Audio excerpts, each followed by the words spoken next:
Good morning. Excuse me. Oh, okay. I didn't hear you. I saw your mouth moving. Sorry. Good morning. My name is Felicia Orth. I'm a hearing officer appointed by the Environmental Improvement Board to conduct a hearing in EIB 21-27. This is a rulemaking hearing on ozone precursors. We begin each morning with public comment on the rule petition. And let me share with you the names of public commenters I'll be calling on this morning. And I'll call on you in this order based on the emails to Pamela Jones, the board administrator. Cully Cavness, Larry Sontag, Nick Mcclellan, Commissioner Ernie Carlson, Jack Bent, Stephen Pika, Athena Christodoulou.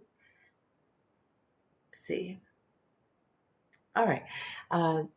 In the event you're on the platform and I did not just call your name, I'm still happy to accept your public comment. Please reach out in the chat. Chat is enabled for everyone. And in the event you have a challenge with the chat function, please reach out to Pam Jones at 505-660-4305. Public comment is taken under oath, as with all testimony in this proceeding, and is limited to 5 minutes, and finally is offered by audio rather than video. I just have a chat message from Nancy Shane, and we'll add her to the list this morning. Let's see here. All right, so let me start with Cully Cavness, and see, Mr. Cavness, I'll find you and unmute you. Can you hear me? Mr. Cavness?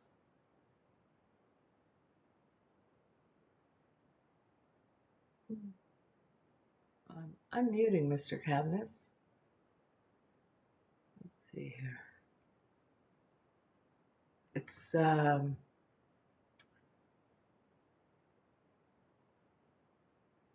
unmute button isn't working, Mr. Cavness. I'm working on this. I'm not sure why the unmute button is not working. Board members, I did send you Mr. Cavness's slides as a PDF so you can follow along. Let me see. Well, excuse me for just a moment. I'm going to close out of that and reopen it and try again. Just a moment, please.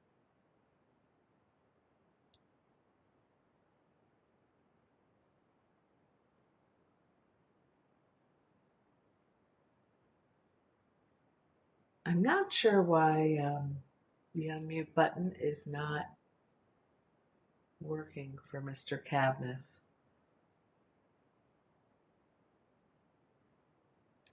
Well, I haven't had this happen before. Let me see. And now Mr. Cavness has disappeared from the platform. All right. Let me go to Larry Sontag. See if we have some better luck. Here. There's Mr. Sontag. Mr. Sontag, can you hear me? I can hear you. Can you hear me? Yes, I can. Our court reporter today is Cheryl Irgeen. She's making a transcript. So I would just ask you to keep your voice up. And would you raise your right hand? Do you swear or affirm to tell the truth? I do. Thank you. And if you would begin by spelling your name. It's Larry, Larry, Sontag, Sonnntag. Thank you. And I'll start your 5 minutes now. Thank you, Madam Hearing Officer and members of the Environmental Improvement Board for allowing the opportunity for public comments. I've been in New Mexico almost all of my life. I wasn't born here, but I've been here for 60 years. I served in the United States Air Force for 10 years, guarding nuclear weapons, and then I did 20 years with the Albuquerque Police Department. I have skin in the game. I am a very proud American. I remember back in the 70s, whenever energy was a whole different situation. We had people that were controlling oil and gas, not the United States, and there were all kinds of gas rationing and issues that are not the situation now. I'm very proud New Mexican because our national security and energy independence in a great part comes from this state. Our oil and gas producers, I believe, are number 3 or 4 in the nation for oil and number 9 in gas production. I'm a resident of Bernalillo County. Just in my county, where there's no oil and gas operations in Bernalillo County, $409 million in total education funding come from this industry. Over 26,000 jobs just in my county come from this industry. $85 million went last year to the state to help fund public safety. As we all know, that's very important in Albuquerque. That's a whole nother story. But that's just the tax revenue. Oil and gas companies give millions, they have given billions of dollars over the last 10 years in philanthropy, not just in taxes, but they support the community that they work in. I understand your job here is to look at the environment when it comes to methane and ozone and regulations. And I want clean air, clean water, just like everybody else does. So it's important that there are regulations in place. I believe over the last 10 years, in particular, the New Mexico oil and gas industry has invested billions of dollars in new technology, and toxic emissions have actually come down in the midst of increased production. I encourage you to keep that in mind. Some of the concerns that I have, this collaborative process that's been going on between the industry and the environmental department for a couple of years now is good, but agreements were made based on that input, and then at the last minute, things that have been put in place to address smaller wells, I guess they're called stripper wells, that was changed just like at the last minute before this hearing started because of input from one side of the conversation. That's concerning. I'm also concerned that there's been conversations that would maybe dissuade the use of recycled water. Water is very important to every part of our state, and I don't know if you've already got this worked out, but we should be doing everything we can to encourage and keep going what the oil and gas industry is doing to recycle water, and nothing to stop that. I'm a small business owner now, and I can tell you that one size fits all does not work on any government regulation. I understand that this rule that you're considering could require 35 new administrative rules that a company would have to follow. That is not practical or realistic for a small company. I understand you maybe have, there's some language in that says we'll recognize maybe some different ideas for smaller producers, but they have to have less than 10 employees. Okay, that's one thing. The other criteria is gross revenue of less than $250,000. If any of you have ever had your own business, gross revenue of less than $250,000, that is almost, takes almost any small business out of the picture for qualification. I appreciate the work that you're doing as the Environmental Improvement Board. You are not elected officials. You are the voice of reason for New Mexicans, and I appreciate your service. I appreciate, Madam Hearing Officer, what you're doing. I just would encourage you to look at what is reasonable, what is practical, what is economical, and not a rule that is so broad-based and one size fits all. Thank you. Thank you, Mr. Sontag. And I did, at your request, check to see if I could change the setting to allow all attendees see the names of other attendees. I certainly would have no objection to that setting, and it's not a setting that's available to me in Cisco WebEx event. So I'm sorry about that, but I tried. Well, thank you very much. Thank you. Let's see, we will go then back to Mr. Cavness, who rejoined us. Let's see, Mr. Cavness, let me see if I can unmute you now. Mr. Cavness, can you hear me? I can hear you. Can you hear me? Yes, yes, terrific. This worked. Perfect. Would you raise your right hand, please? Do you swear or affirm to tell the truth? I do. Thank you. And if you would start by spelling your name. My name is Cully Cavness, Cullycavness.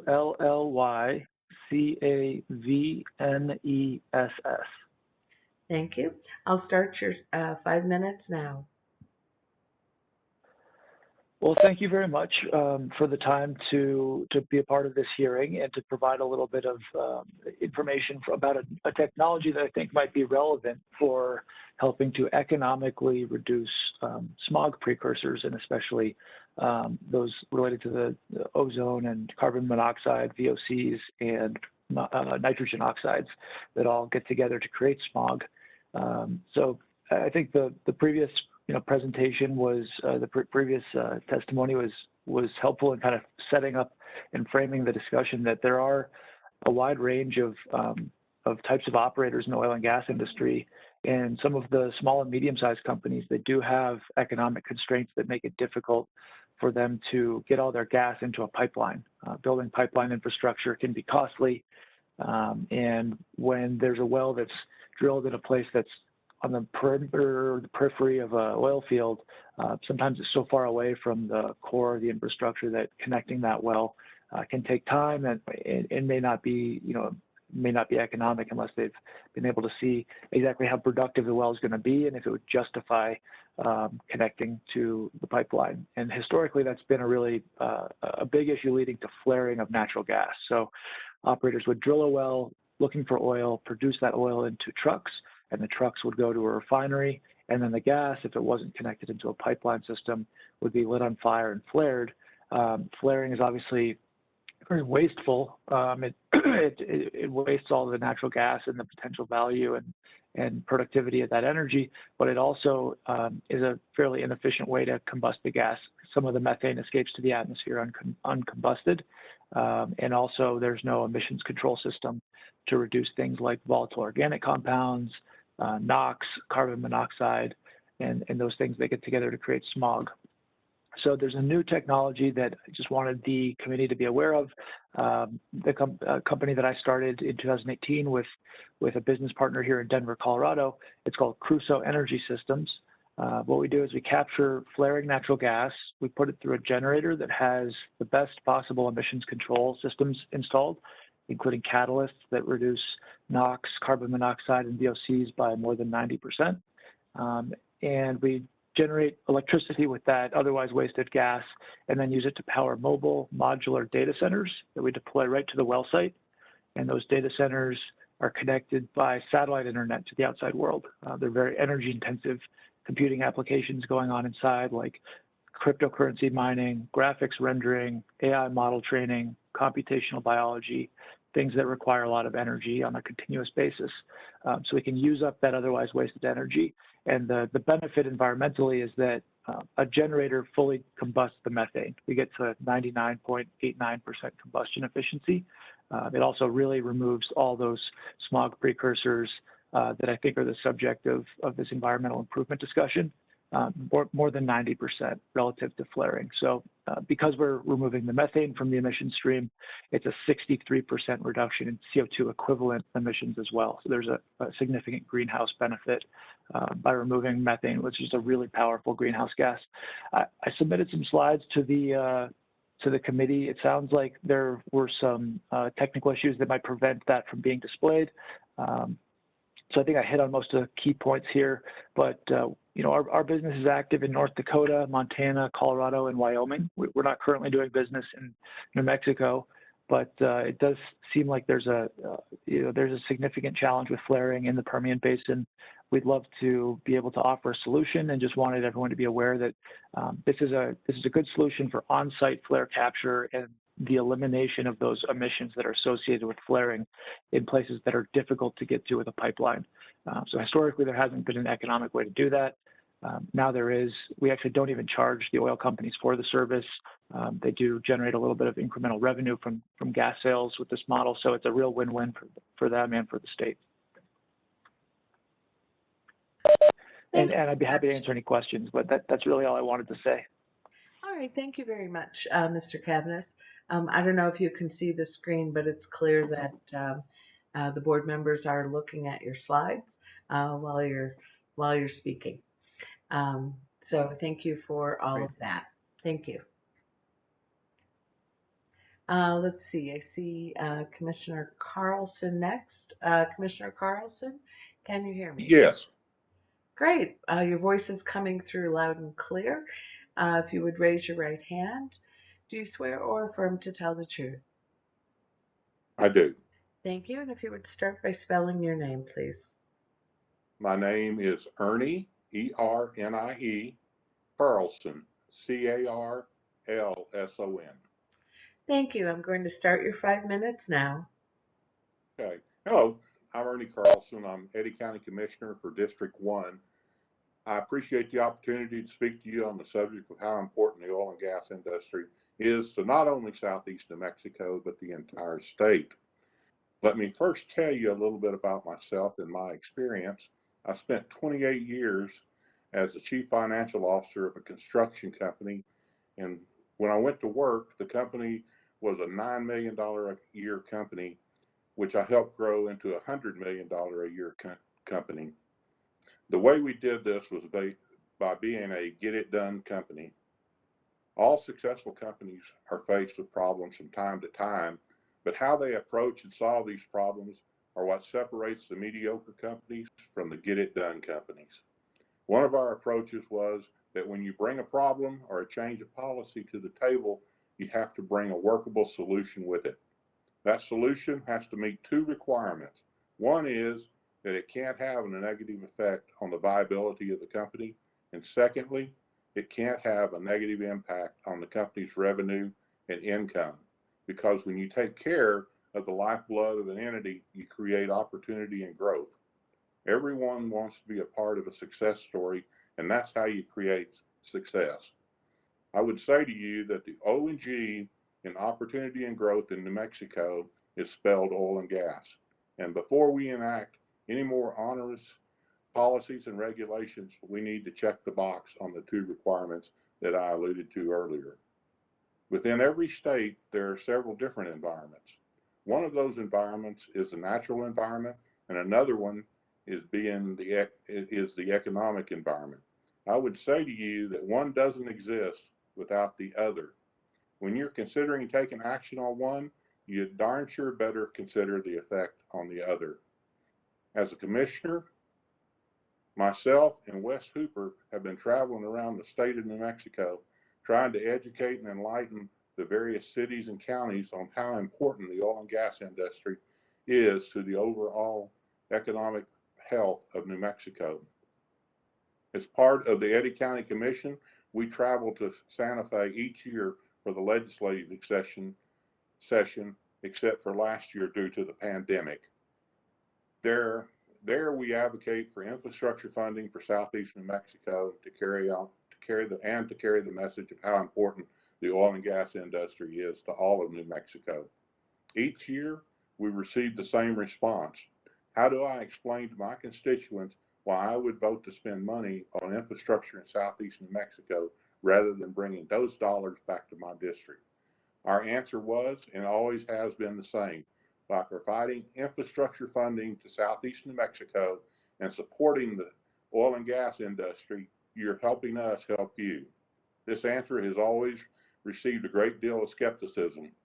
So we as a commission engaged the Arrowhead Center at New Mexico State University to do a study on showing how the economic impact of each county has on the state budget as a whole. This study was done on a per capita, meaning per person basis. In looking at the results of the study, we can readily see the major impact that Eddy and Lee counties have on New Mexico's economy. These two counties are the second largest producer of oil in the nation, second only to Texas. These two counties contribute $102,000 per person and $101,000 per person per year, respectively, to the state budget, according to the Arrowhead study. No other county in the state even comes close to contributing to the state budget and our overall economy compared to Eddy and Lee counties. In fact, there are only 6 out of 33 counties in the entire state that contribute more than they receive back in state funding. The driver behind the revenues coming out of southeast New Mexico is the oil and gas industry. The health of the state's economy is dependent on these revenues. As an example, according to our state's land commissioner, royalties from oil and gas produced off of state leased land amounted to $109 million a month. That's $1.3 billion annually just off its royalty interest on state leased lands. Grossing up that 12.5% royalty interest, that amount would be approximately $10.5 billion flowing into our state's economy. Plus, state land leases only equate to about 30% of the producing lands in southeast New Mexico. The other thing that we found in traveling across the state of New Mexico is that people outside of southeast New Mexico aren't familiar with exactly where the oil and gas activity is located and its proximity to the Texas state line. The thing we'd like to highlight in our presentation, is every time a bill is introduced into the state legislature that is punitive to the oil and gas industry, whether it passes or not, the oil and gas companies take notice, and they have a choice.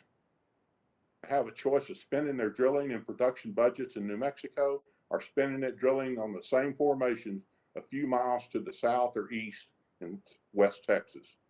From an environmental impact on New Mexico,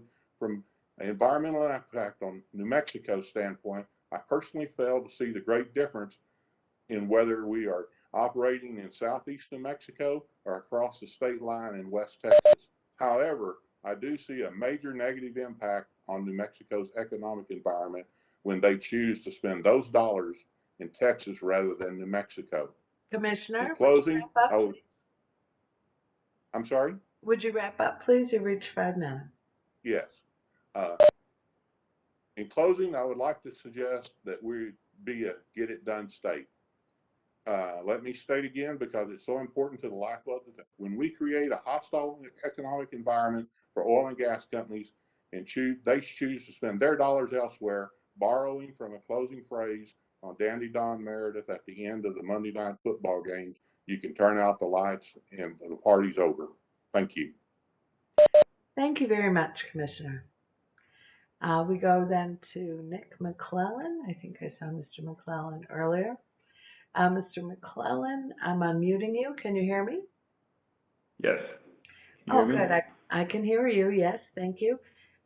If you would please raise your right hand. Do you swear or affirm to tell the truth? I swear. Thank you. And if you would start by spelling your name. Yes, it's Nick, N-I-C-K, McClellan, M-C-C-L-E-L-L-A-N-D. Thank you. I'll start your 5 minutes now.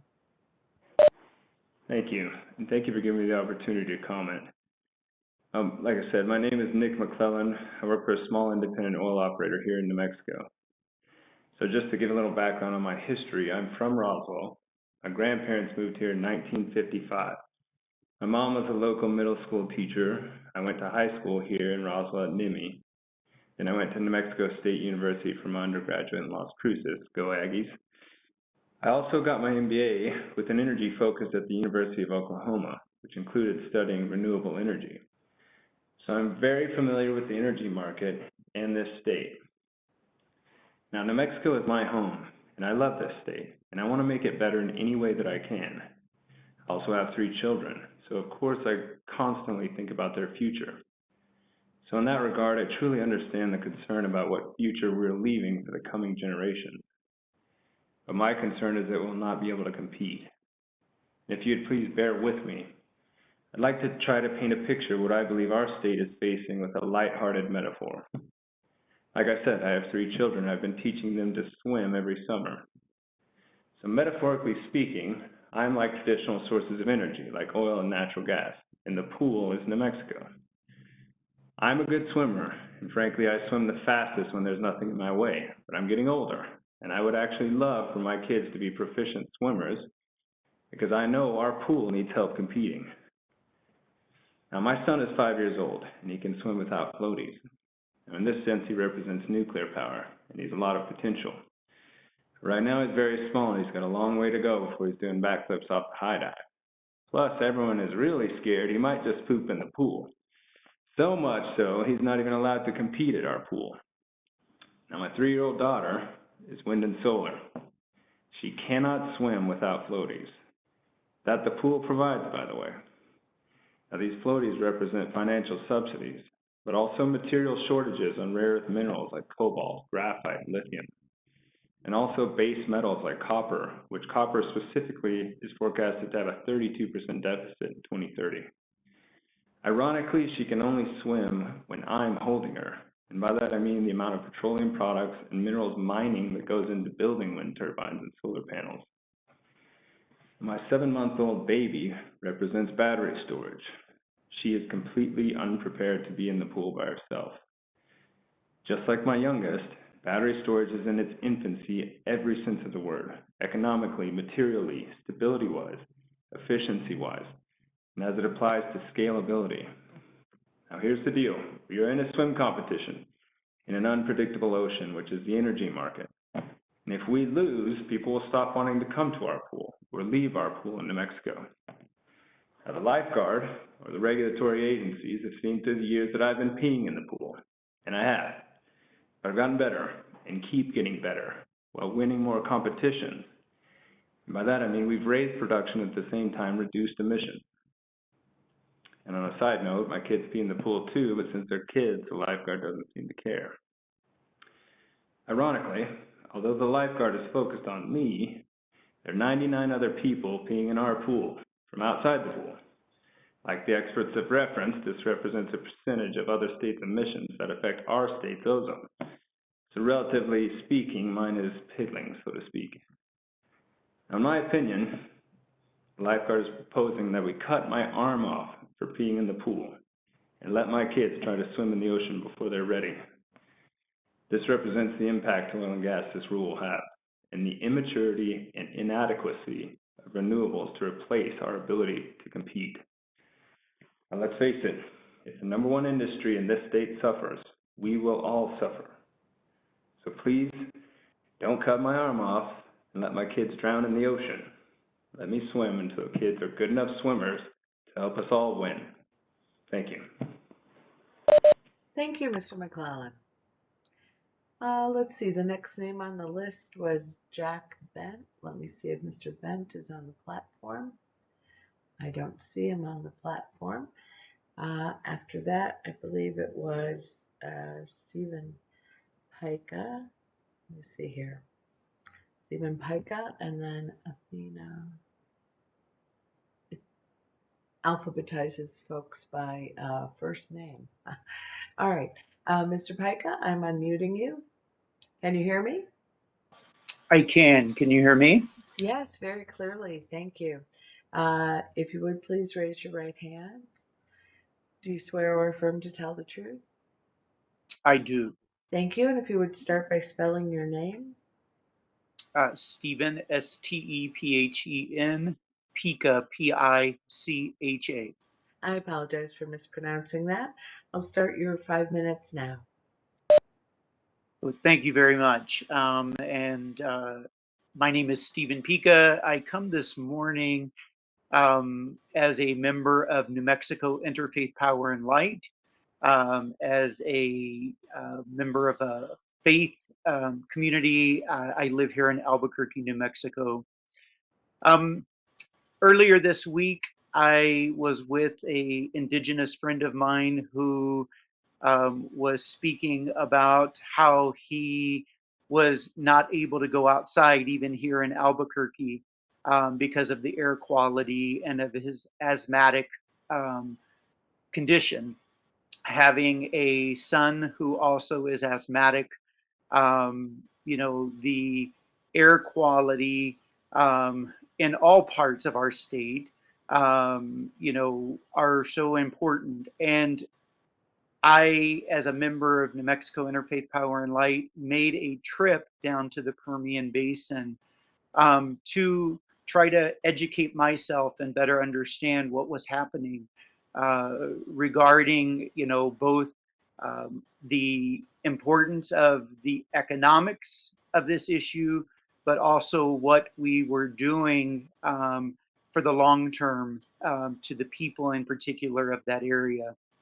And I don't know if how many members of the Environmental Improvement Board have made a trip to the Permian Basin area, but I would encourage you to do so to get both a visual of what is happening in that area, as well as maybe to speak to people, in particular those who have very valid concerns about the health of their families, in particular their children.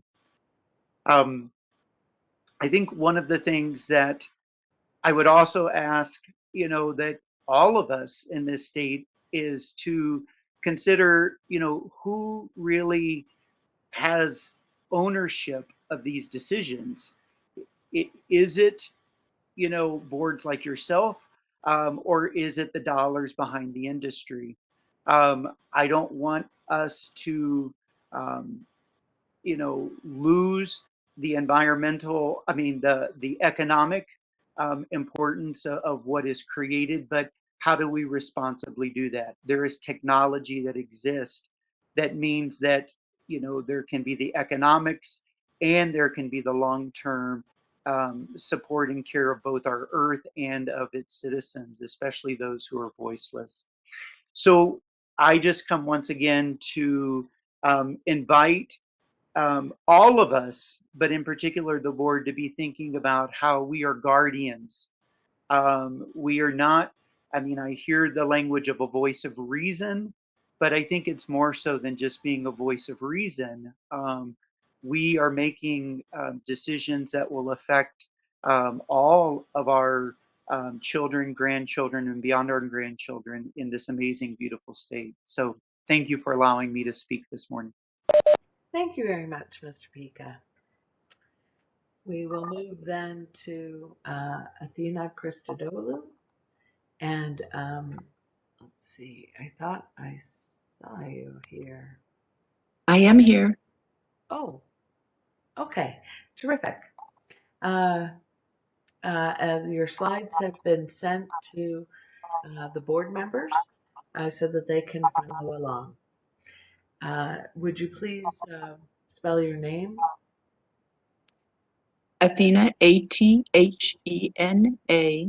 and Christodoulou, Christodoulou. Thank you. And thank you. And I will say up front that those slides are for reference only. I will not be able to cover all of them. No, that's fine. Public comment in written form can be submitted in any length. Would you raise your right hand, please? Do you swear or affirm to tell the truth? I do. All right, thank you. I'm going to start your 5 minutes now. Thank you. Madam Hearing Officer and Environmental Improvement Board members, thank you for having me here and listening to us. And thank you for switching to a different platform, because the EIB Review Board on the Advanced Clean Air Rules for New Mexico is disappointing in how it happened, as well as its results. It set New Mexico back a year or two at least. I tried to get an electric vehicle and the dealer wanted $10,000 to bring it in from out of state. But back to myself and the issue on hand. My name's Athena Christodoulou. I live in Albuquerque, New Mexico. I'm an energy and environmental engineer and a retired Navy commander. Now let's get to the ozone precursors. I want to point out first that 8.7 million deaths a year are attributed to the air pollution caused by fossil fuels. 8.7 million deaths a year. And that's globally. 13.1% of deaths occur in the US because of fossil fuel air pollution. I had to leave Los Angeles as a teenager in the early 70s because of the smog. I didn't even know there was mountains around. And that pollution has spread all over the world, and it's brought us to the edge of the cliff of climate calamity. One other thing I want to point out is that the subsidies that the fossil fuel industry is getting is basically putting them on, to use the previous speakers, one of the previous speakers' analogy, fossil fuels have been lying on a raft and enjoying the cruise. Now let's talk about methane waste, which is really what this board is looking at. And I want to point out that methane is 86 times more potent a greenhouse gas than carbon dioxide. In other words, every molecule that gets out and escapes and leaks means 86 more molecules must stay unburned. And so we're asking that the New Mexico Environment Department align with the governor's goal to make our rules more stringent on methane emissions. We're actually trying to help the industry stay around a little bit longer. First, let's stop letting the fox inspect the chicken coop. So we need more frequent inspections by the New Mexico Environment Department. Second, we need to be more stringent at the end of drilling or during the redevelopment of existing rolls. Remember, what's leaking is methane, 86 times more potent. And we need to strengthen the requirements concerning pneumatic controllers so that, again, because they cause this, they are the second highest cause of New Mexico methane emissions in the oil and gas industry. Again, 86 times more. In other words, oil and gas is farting us to the cliff of climate calamity, and we're asking you to stop. You've gotten subsidies to the tune of direct subsidies of $20 billion a year, and you complain about wind, water, and solar in the solar industry. If we during our switch over from fossil fuels to wind, water, and solar is going to mean a net increase of 1.5 million jobs. I suggest that some of you oil and gas industry folks start learning how to cap wells and provide that service to save humanity. Thank you. Thank you, Ms. Christodoulou. All right, we will move now to Nancy Shane. Ms. Shane, can you hear me? I can hear you. Can you hear me? Yes, very nice. If you would please spell your name. It's Nancy, Nancy, Shane, Shane. Thank you. Raise your right hand. Do you swear or affirm to tell the truth? I do. Thank you. I'll start your 5 minutes now. Thank you. Members of the Environmental Improvement Board, thank you very much for allowing me to speak today. New Mexico has been my home since 1992. I have earned degrees at NMSU and UNM and work now at UNM, and my son just graduated from UNM. I'm a member of the Unitarian Church, and like most members of my congregation, I'm concerned about methane and pollution because of the environmental injustice concerns that plague our state just like every other, and because climate change affects all of us. It is our rural communities and tribal communities, our very young and very old members of our state who are most affected. We know asthma and other respiratory diseases are becoming more prominent, and the American Lung Association gave New Mexico an F this year for ozone pollution. In our state, we know that oil and gas operators release over 1 million tons of methane, especially through preventable leaks. There's overwhelming agreement in our state to address methane pollution. I therefore support the common sense standards and technologies the Environment Department has put forward. We should also be protecting people in New Mexico by requiring the oil and gas industry to inspect pipelines more frequently and to find and fix leaks. It should strengthen requirements to cut pollution from pneumatic controllers that are used in oil and gas production. And for example, by shortening the allowed time to retrofit equipment. I understand that the oil and gas industry is very important to our local economy. It's a given. We need to balance that with protecting our people and environment.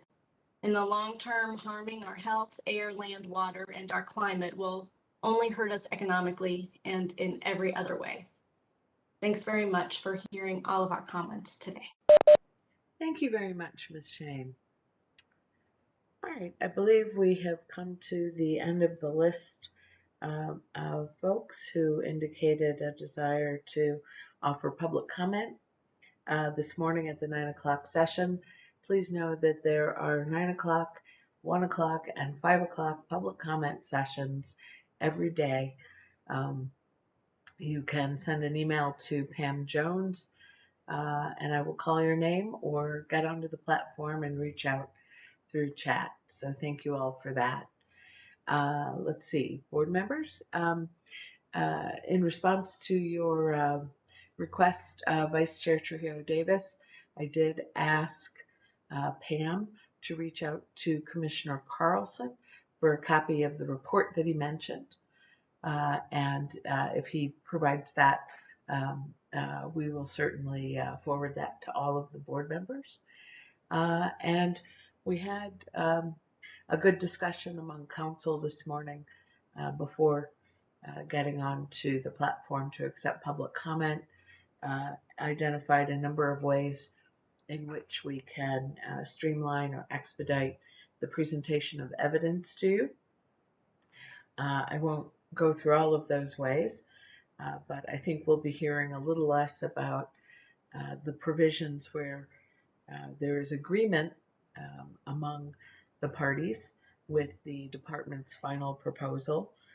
We'll be hearing a little more sur rebuttal where it's possible to combine that with direct and rebuttal so that we're not jumping back and forth quite so much. And the council are going to talk amongst themselves about potential areas of agreement through the weekend. We're going to hit topics 23 through 25 hard today. That's engines and turbines. We won't be able to get through all of that because the National Park Service isn't available until early next week, but we'll be able to get through a lot of that. Monday will be mostly devoted to LDAR, and Tuesday will be hardwired, as they say, for pneumatics. And we won't hear from, Mr. Alexander until the last day of hearing based on his availability. So are there questions about that? We definitely had a sincere and earnest conversation this morning, and it's clear that council is committed to trying to get this hearing done by next Friday. There was some discussion about potentially starting earlier, which is what the OCC had done in the methane hearing in January, but there was not really consensus around starting earlier, and I know the board itself has some challenges around starting before 9. There was more support for going a little later in the evening, say till 7, for example. I see Mr. Rose on the screen. Mr. Rose? Yeah, just two things, Madam Hearing Officer. One, in terms of the report that you're distributing to the board members, I assume you'll send it to council as well so that we know what's before the board. And then secondly, wanted to remind you, I think we haven't completed Wild Earth Guardian's potential to emit proposal yet.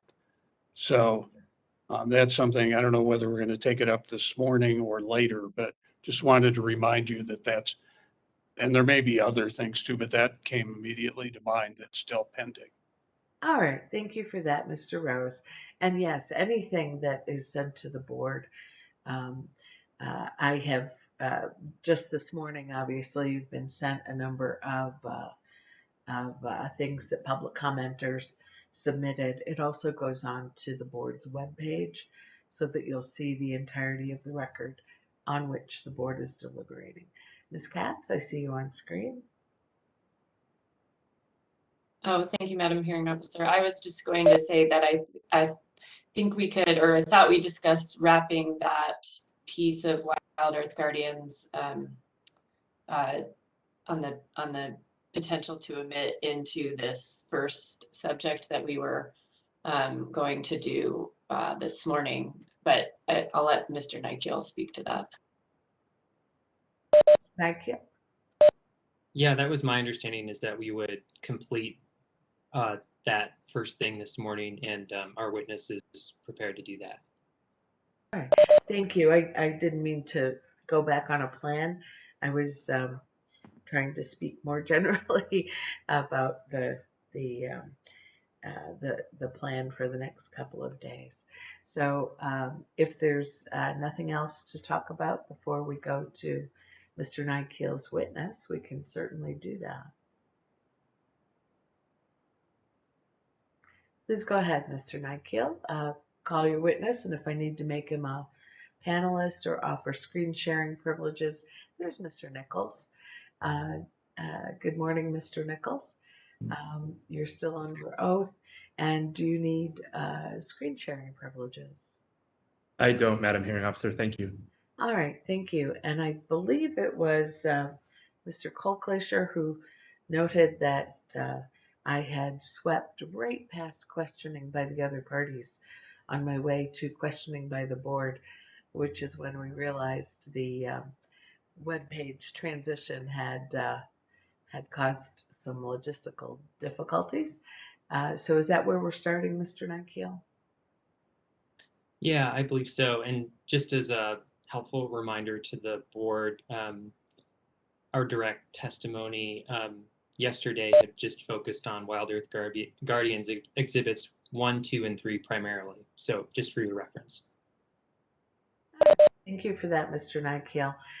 So counsel, if you would please turn on your screen in the event you have questions for Mr. Nichols before I turn to the board for their questions. I'm not seeing new screens. All right then, I guess the other parties don't have questions for Mr. Nichols. I'm going to turn to the board for their questions. While I'm doing that, if you are on this platform as an attendee and you would have a question for Mr. Nichols, please reach out through the chat. Madam Chair, do you have questions of Mr. Nichols?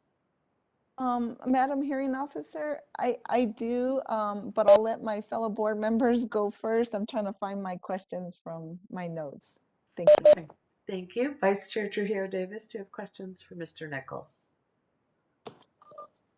Yes, I have a couple, I think, just to clarify Mr. Nichols' testimony yesterday. And Mr. Nichols, thank you for coming and talking to the board and giving us your testimony. And I apologize, you had the unfortunate slot yesterday of the end of the day, and your testimony and questions got broken up. So my questions are really just to clarify and make sure I understood what you said yesterday. I was wondering, you mentioned that I think your major concern, or one of your biggest concerns, was emissions from sources pre-drilling, or pre-drilling. Is that what I understood? I would, and thank you for that question, Vice Chair Trio Davis. I would characterize it as pre-production. sources of emissions. So emissions that are subject to stationary source permitting, but that may occur during, for example, a drilling or completion stage. Okay, so you're talking about after an APD has been obtained and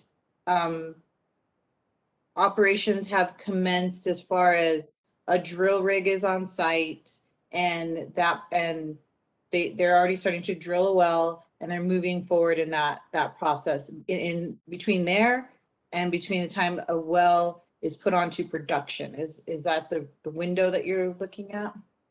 It does seem like, as we've been, in reference to Exhibit 21, I would add Exhibit 21 is very material to the testimony I gave yesterday as well. And what I would say is that what we have found is that there seem to be instances where construction of a stationary source commences, and by that I mean construction of, say, a well pad and production equipment commences prior to an operator obtaining a construction permit or notice of intent. The requisite permitting document that authorizes the commencement of construction of the stationary source of pollution.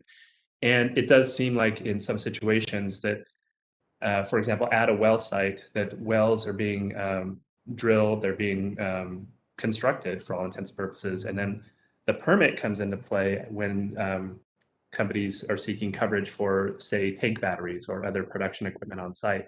But it all seems part of the same stationary source, and so it does seem like there's a need for some clarity, that perhaps there's a disconnect between the way the Environment Department views the development of a well site and associated production equipment, and as it relates to permitting and the commencement of construction of a stationary source. Okay, so then we are talking about pre-drilling, because you can't put a rig on a pad unless you have a pad, right? Well, I don't know where that line is drawn. I think we're just making sure that as the Environment Department undertakes its oversight of the oil and gas sector, that it's cognizant of all emissions that would be subject to permitting. So all appropriate stationary sources or point sources of emissions. And I think you're bringing up some valid points. I'm just trying to really understand what those sources are. So maybe a better question would be, do you have examples of those sources? Because we've gone through quite a extensive list of equipment. So has a piece of equipment failed to be identified, or do you have examples of the equipment that you're talking about specifically? Yeah, that's a really good question, Vice Chair Tria Davis. I guess the one point source that comes to mind is just emissions that are coming out of the wellbore during drilling or completion operations that are obviously coming out of a pipe in the ground or a bore or casing, and would likely qualify as subject to regulation under stationary source permitting requirements. So that could be the case, but I'm not saying that there's a bright line, and we're not suggesting that in every case that those emissions would be subject to permitting, simply clarifying that the Environment Department should account for those emissions to the extent appropriate in its permitting process to ensure effective oversight and control of emissions. Okay, so we are talking once the wellbore is starting to be drilled and it has hit a zone that is producing hydrocarbons, that's the line in which we're trying to. That could be a potential source of emissions. Yeah, that's the example, and that pops immediately to mind. Okay, that helps clarify that for me. And then you also mentioned that you had evidence and found instances where companies were no longer, or were drilling without an APD or approved application to drill. Is that correct? Did I understand you correct? No, but thank you for that, and I'm sorry if I caused any confusion. No, we're talking solely around air permitting, so not APD or OCD or Oil Conservation Division permitting. Oh, okay. Thank you for clarifying that too. that did raise some concern for me, and I hope that if you did find something like that, that you would report it to the proper authorities. Yes. Thank you very much. No, I don't have any more questions. Thank you, Vice Chair. Member Cates, do you have questions? Yeah, I was wondering pretty much exactly the same thing that Member Trujillo Davis was talking about there. And in your testimony, thank you for doing it, or for being here, Mr. Nichols. Yesterday, you said you used the word may in describing, well, the possibility that activity is occurring pre-requisite permits. You said this may be occurring, and that language made me wonder whether Wild Earth Guardian suspects that something is kind of going on under the table without the requisite permits, or are they pretty sure that something's going on that might not be appropriate? And so that's one part of my question. Then the other one is, how do you have any feel for how common this activity might be? Thank you for that question, Member Cates. I appreciate it. So kind of two parts to that.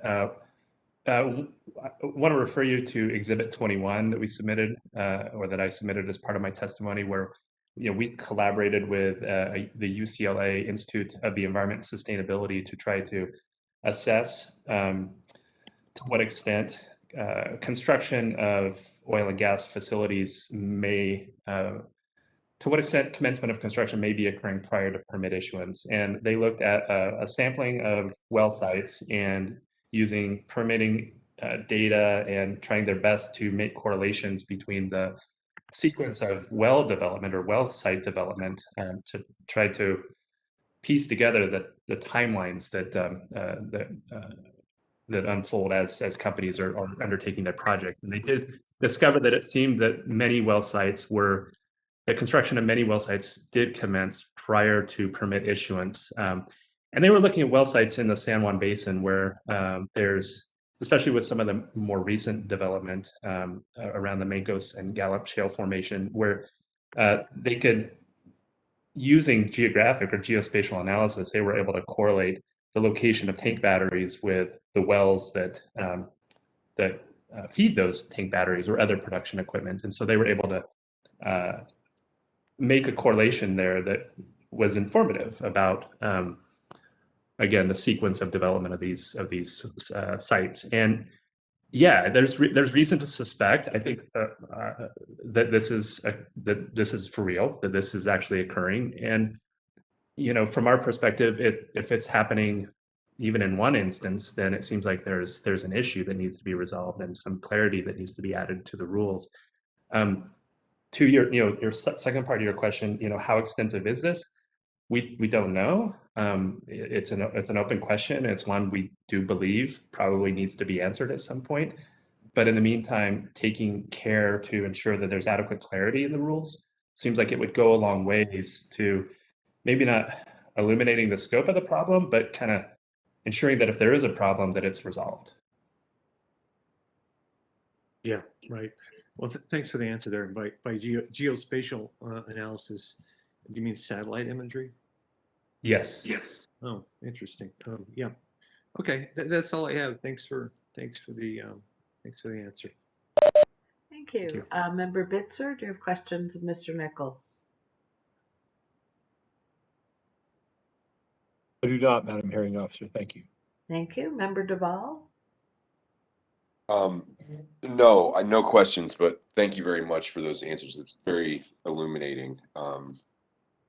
Thank you, Mr. Nichols. Thank you. Member Garcia? Yes, I have a couple of questions. Thank you. Can you hear me okay? I can. Thank you.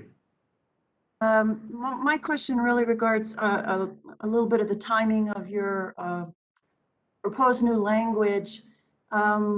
Had you already sent this to the department previously in stakeholder meetings or anything like that? I mean, how long have they had this language?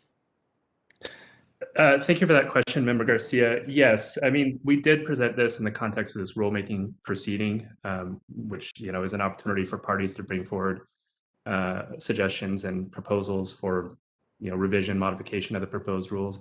Prior to the rulemaking, we did not engage with the Environment Department specifically with regards to this proposal. So have they given you feedback regarding whether they would accept some of this language or not, and why? Well, in their filings, they've opposed what we've suggested, and I think we'll hear from the Environment Department later as to why the grounds for that opposition. We put this forward as from our perspective, it seems like a relatively minor clarification to add. It does not expanding the scope and applicability, and fundamentally, potential to omit should include these omission points to the extent they exist anyway. But adding this clarity, I think, could be very helpful for resolving any potential problems that may exist around permitting currently. So, again, coming at it from that standpoint, we didn't see this as a major proposal, something pretty minor. I appreciate that. I'm just trying to get a sense of whether this is new to them today or whether they've had time to think about it and have given you feedback. I'm just trying to understand where we are in the process with this proposed language. Thank you very much. Thank you. Thank you. Member Honker? No questions, thanks. All right, thank you very much. Let's see, will there be any redirect, Mr. Nikhil? Oh, wait, Madam Chair. sorry. Hold on. I forgot Madam Chair. Madam Chair, I needed to loop back to you. Do you have a question? Thank you, Madam Hearing Officer. Actually, Member Garcia asked my line of questioning of just where we are with the process with the language that you've put forward in your exhibits, and maybe we'll hear from NMED and other stakeholders throughout this hearing. But that was going to be my line of questioning. So if we could, maybe the other stakeholders, we can hear more about that later. All right, thank you, Madam Chair. I see Ms. Katz on the screen. Ms. Katz? And I was just going to clarify that the department would be putting on its rebuttal witnesses to respond to those issues. Thank you. Mr. Nikhil, is there any follow-up?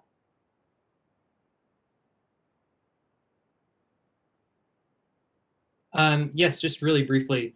Mr.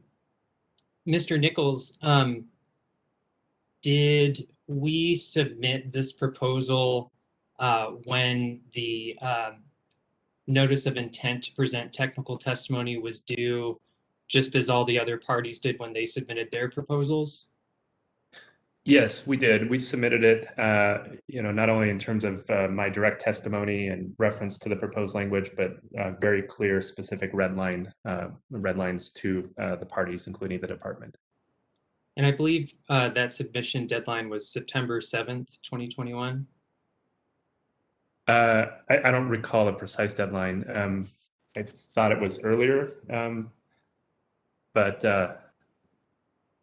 yes, it was submitted. Obviously prior to the hearing. Okay, thank you. No further questions. Thank you very much, Mr. Nichols and Mr. Nikhil. I think it all worked out fine for folks to consider your exhibits last night and have the questioning this morning. So thank you for hanging in there with us. Yeah, thank you. Right. Ms. Katz? Oh, Mr. Nikhil.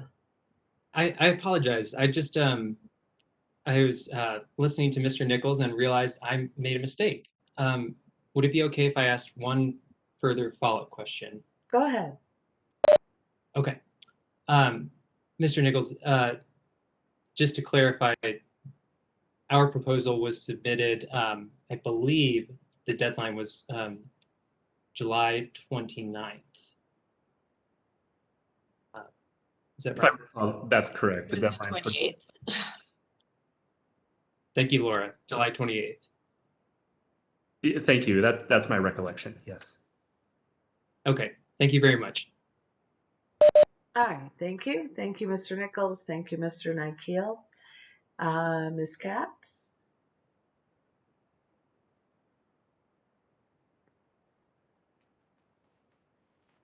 I believe I did ask questions of Mr. Nichols, or sorry, where are we? I'm not sure where we are. Okay, so I believe we're going to move into topics 23 to 25 at this point. Got it. All right. Thank you. Sure. Okay, so we are moving.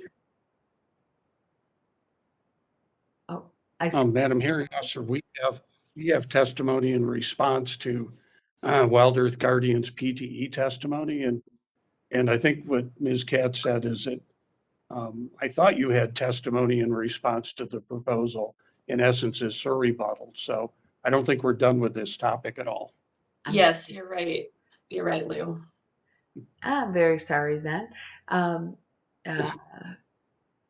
Ms. Katz, does it make sense for the department to proceed before IPA&M or vice versa? I believe the department would go last on this, so Right. other parties are up. All right, so Mr. Rose? And I don't know if there are other parties that had testimony on this as well. So we can go next, but I don't remember whether NMOGA actually had responses to that because they're all under 21. It's hard to tell who is responding to what. So. Okay. Mr. Heiser? This is Brandon Curtis. We don't have any further testimony on this issue. Thank you. I do see Mr. Blewett on the screen. He's my witness on this topic, so. Great. Mr. Blewett, you're still under oath, and if you'll be referring to exhibits, please mention that first. I can also give you presentation privileges if you have slides. Yes, please. I'm going to let Mr. Rose define what exhibit this is. Can you hear me? You're very soft. We're going to have to get your volume up. It's up all the way, so I will talk very loud. Madam Hearing Officer, Yes. this is Eric Heiser. I think last time we had him call in and that resolved the audio issue. Perhaps he could do the same this time. Just about to say that. Mr. Blewett, would you call in again, please? It makes a big difference. Okay, let me, can you give me the number to call in? Let's see here. Hold on.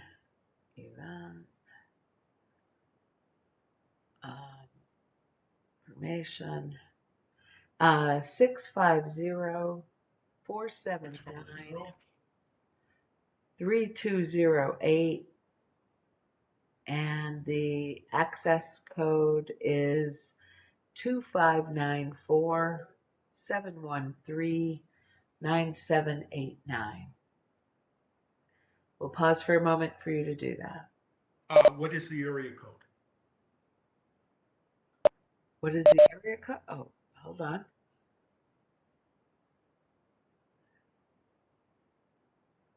Six 479-3208. And the access code again?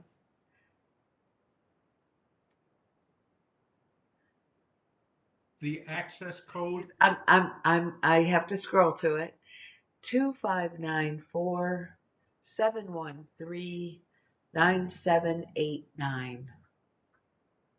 Okay, let me call in. And Madam Hearing Officer, while he's calling in, his testimony is IPA&M rebuttal.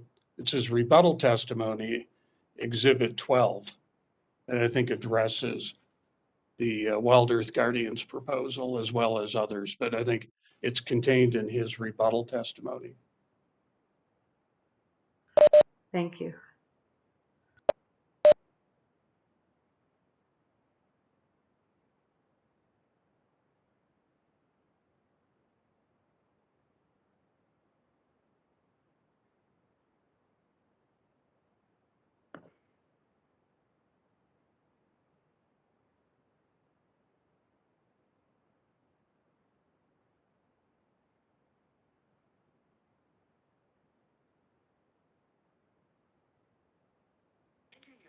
ID number followed by pound.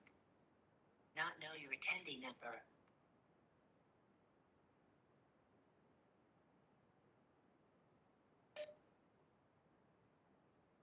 Can you hear me? That's Yes. better, I think, but not a lot. I apologize. This is, and I'm getting feedback. I think you Mr. have to, Blewett, I think you'll need to mute your computer correct. or turn on the volume on your computer. Try that. Are you still getting feedback? Yeah. I'm fine. Okay, so the other thing that the court reporter helped with the other day was clicking on the three dots, remember? And switching audio, which is the option at the top of that little dialog box that pops up when you click on the three dots.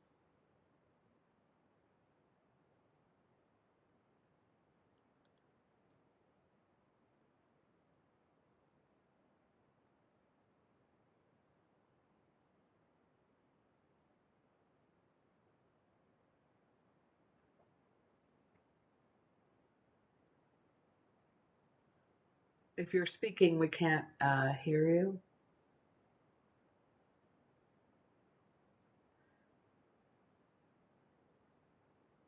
We're still having logistical problems here. And I don't know whether he's now muted everything by hitting the switch audio. As long as I think you have to click it and then it gives you options to phone. So How about this? How about we take a 10-minute break and Mr. Rose and Mr. Blewett and I will work this out. I know it hopefully it worked won't the take other that long. day. Oh, did you speak? No. We worked this out the other day with Mr. Blewett, and I'm sorry for the inconvenience, but we're focused on the transcript because it's the official record of this proceeding, so we need to get it right. Let's take 10 minutes and come back at 10:25. And Mr. Blewett's testimony probably won't take 10 minutes. So, Well, need to be able to hear it. I agree. Can you hear? No, Mr. Blewett. Okay, let me try. Now I can hear you, but looks like you're still using your computer microphone as opposed to the telephone.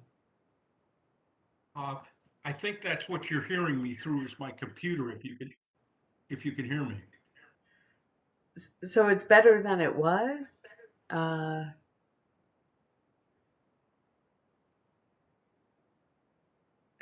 going to stop the recording here. Hold on. Stop.